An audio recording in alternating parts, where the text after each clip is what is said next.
Hello friends, welcome back to my channel. कैसे हैं आप सब? आशा करती हूँ अच्छे होंगे। तो मैं सुमन आप सभी का स्वागत करती हूँ अपने यूट्यूब चैनल सुमन लाइफ स्टाइल में। तो देखिए फ्रेंड्स, अभी मैं धागा लगा रही हूँ क्योंकि ये मैरून कलर का ब्लाउज़ है और ऊपर नीचे दोनों में मैरून कलर ही चाहिए क्योंकि दूसरा कलर डालने से अच्छा नहीं होगा। तो चलिए, सिलाई करने से पहले आप लोग कटिंग देख लीजिए कि किस तरह से मैं ये ब्लाउज़ कटिंग की हूँ।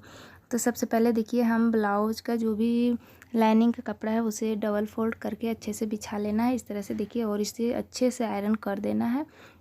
उसके बाद हम लेंगे इसका लंबाई। तो लंबाई हमारा था 15 इंच, मतलब 14.5 इंच ये बन के था, तो हम 15.5 इंच पर लंबाई लिए। उसके बाद इसका तीरा का निशान इस तरह से सीधा लगा ले। उसके बाद हम लेंगे 5.5 इंच पर इस तरह से निशान लगाएंगे, क्योंकि हमारा जो तीरा है वो हम लेंगे 5.5 इंच पर, उसका आर्म होल भी लेंगे 5.5 इंच पर। तो इस तरह से हम निशान लगा लेंगे 5.5 इंच पर। इसका जो चेस्ट साइज़ है ये है 40 इंच का, तो इसका 40 इंच का चौथाई भाग आएगा 10 इंच। तो इस तरह से हम 10 इंच पर निशान लगाएंगे और 1.5 इंच एक्स्ट्रा रखेंगे, जो भी कभी भी आप बड़ा छोटा करना हो तो आप कर सकते हैं। उसके बाद देखिए, बॉडी से नापने के लिए आप इस तरह से भी नाप लेते हैं। अगर आपका जैसे कि बटन पट्टी है तो वहाँ से आप छोड़ के ही नापिए। बटन पट्टी जो भी एक्स्ट्रा जो हम लोग जोड़ते हैं उसे छोड़ के नाप लें कि कितना फिटिंग में आ रहा है। उसके बाद इस तरह से टिक लगाएं और 1.5 इंच पर हम गोलाई देंगे इस तरह से देखिए। 1.5 इंच एक्स्ट्रा रखें क्योंकि जब भी फिटिंग हम लोग करते हैं तो थोड़ा सा कपड़ा साइड में रहता है, इसलिए हम थोड़ा सा एक्स्ट्रा कपड़ा रखते हैं। उसके बाद पीछे इस तरह से नाप लें, जो भी बॉडी में जैसे पीछे का कपड़ा जितना रहता है आप नाप लें। देखिए 5 इंच हमारा बन के था, तो हम रखेंगे इसको 6 इंच पर। हम गला नहीं नापना है कि कितना डीप है, हमको ये नापना है कि कितना है बचा हुआ। उसके बाद 5 इंच था तो 6 इंच पर टिक लगा के गला फिर हम देखें तो गला आ रहा था 9 इंच पर। तो इस तरह से हम लगा लेंगे टिक 2-2 इंच पर, क्योंकि ये बहुत ही डीप नेक गला है, इसमें डोरी भी लगाना है। तो डीप नेक गला में थोड़ा सा ध्यान रखना पड़ता है कि गले का हिसाब जो भी है वो कम रखना है। तो हम 2-2 इंच पर रखें और इस तरह से 3 इंच पर नीचे रख के हल्का सा डाउन करेंगे। इस तरह से इसका शेप जो होता है गोलाई का बहुत ही अच्छा आता है। अगर कोई भी आपको बोले कि हमें डीप नेक गला चाहिए तो आप इस तरह से हल्का सा बाहर निकाल के गोलाई देके आप कटिंग कर सकते हैं। इसका गला बहुत ही सुंदर बनता है।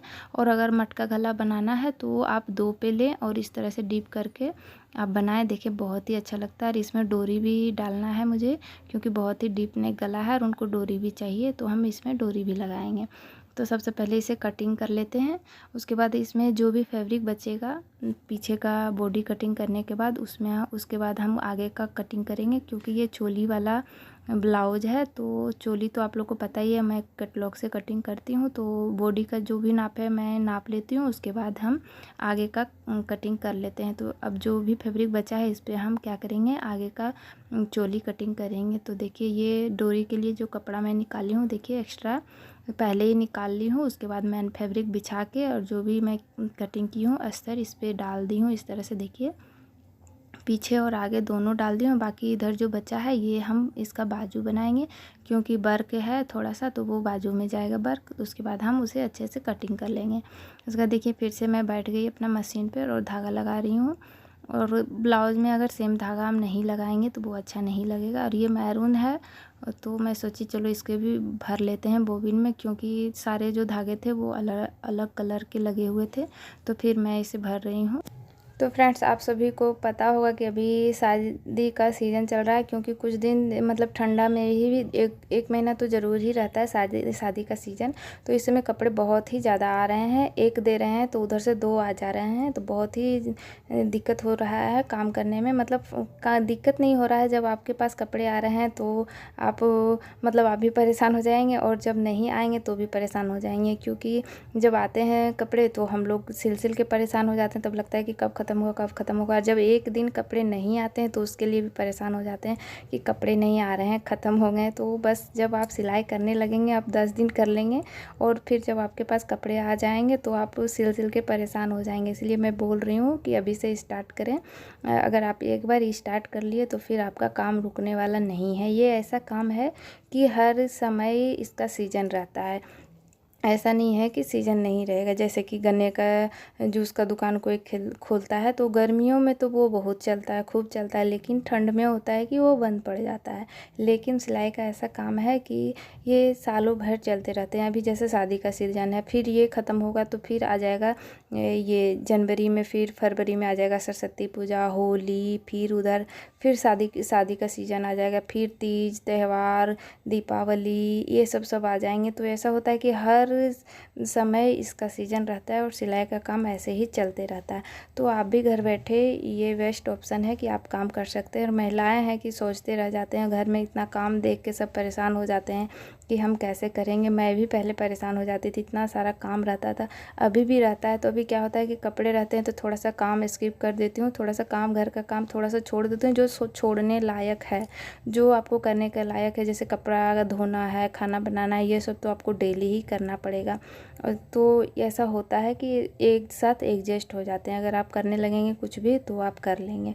तो मेरी तरह आप भी अगर पैसे कमाना चाहते हैं तो आप काम करिए और पैसे कमाइए और आत्मनिर्भर बनाइए। दो हाथ में दो पैसे रहेंगे तो फिर आप कुछ भी कर सकते हैं।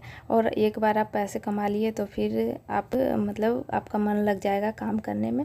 तो देखिए फ्रेंड्स, मैं अच्छे से इस फैब्रिक को चिपका ली हूँ मैन फैब्रिक में। जैसे ये कॉटन का अस्तर है तो मैन फैब्रिक में मैं अच्छे से चिपका ली हूँ।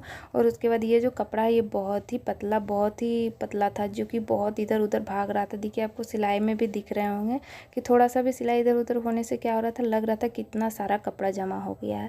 बहुत दिक्कत लग रहा था सिलाई करने में, लेकिन कोई ना, कभी कभी मतलब कभी ऐसे कपड़े कभी वैसे कपड़े आते ही रहते हैं। कभी सिल्क, कभी कॉटन, कभी जॉर्जेट, मतलब इस तरह के ही कपड़े मिलते हैं। तो चलिए फ्रेंड्स, ये तो सिलाई हो गया है। गला पहले मैं अच्छे से चिपका ली थी मैन फैब्रिक पे, उसके बाद ही कटिंग की थी ताकि मतलब इधर उधर ना भागे। उसके बाद पीछे का ये टेकन डाली हूँ। टेकन मैं पहले ही मतलब अस्तर को चिपका के उसके बाद टेकन डाल देती हूँ अच्छे से बराबर से पकड़ के। उसके बाद ही मैं पीछे का मतलब आगे का पार्ट से जो भी होता है जॉइंट करके उसके बाद फिर मैं बाजू लगाती हूँ। इस तरह से मैं सिलाई करती हूँ। आप कैसे करते हैं ज़रूर बताइएगा। फ़िलहाल तो ये ब्लाउज आज मैं सिल ही लूँगी, उसके बाद ही मैं उठने वाली हूँ, क्योंकि जब तक ब्लाउज नहीं बन जाएगा तब तक मन मेरा शांत नहीं होगा। तो चलिए मैं मिलती हूँ आप लोग से थोड़ी देर के बाद ब्लाउज बना के। तो फ्रेंड्स देखिए, मेरा ब्लाउज़ बन के रेडी हो गया है। ये है ब्लाउज़ और ये है बाजू। देखिए ये मैं आयरन करके अच्छे से फोल्ड करके रखी थी, लेकिन फिर भी देखिए इसका कपड़ा इतना सॉफ्ट है कि तुरंत इसमें ये मुड़ जाता है। देखिए इस तरह से हो गया है। तो मैं सोच रही हूँ फिर से इसमें आयरन कर दूँ। और इस तरह से देखिए लटकन भी डाली हूँ बना के खुद से। अगर इस तरह के लटकन बना के आप डाल देंगे तो कस्टमर थोड़ा सा खुश हो जाएंगे कि चलो ठीक है, मुझे मार्केट से ख़रीदना नहीं पड़ेगा। और ऐसे ही अगर आप लटकन लेने जाएंगे मार्केट तो 50 से 60 रुपये में आपको मिलेंगे। और ये थोड़ा सा डीप नेक गला है, इस तरह से देखिए बहुत ही ज़्यादा डीप है। और आगे का ये है चोली कट, आगे भी इस तरह से गला है। तो फ्रेंड्स आपको मेरा वीडियो आज का कैसा लगा प्लीज़ एक कमेंट करके ज़रूर बताइएगा। मिलती हूँ नेक्स्ट वीडियो में कुछ अच्छा कुछ नया लेकर के। तब तक के लिए आप सभी को बाय बाय।